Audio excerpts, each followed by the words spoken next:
Hey guys, today we're going to be going over problem 657, Robot Return to Origin.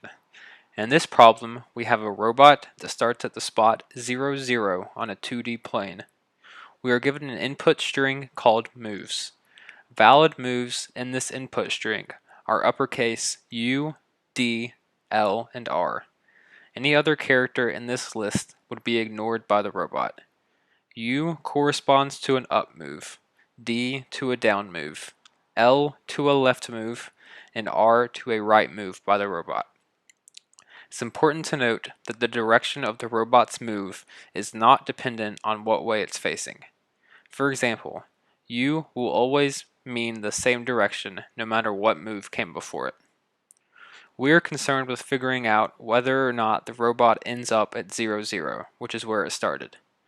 In other words, we are interested if it moves left the same number of times it moves right, and if it moves up the same number of times it moved down.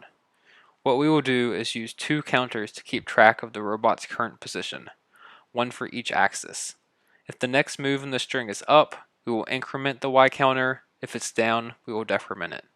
We will do the same thing for the X counter with left and right. After we go through every move in the string, the robot will be in position 0, 0 if and only if both the X and Y counter are at 0. If this is the case, we will return true. In terms of our implementation, we will first need two ints, X and Y. These need to be initialized to 0. Then, for each char C in moves.toCharArray, we will see what move is telling us to make.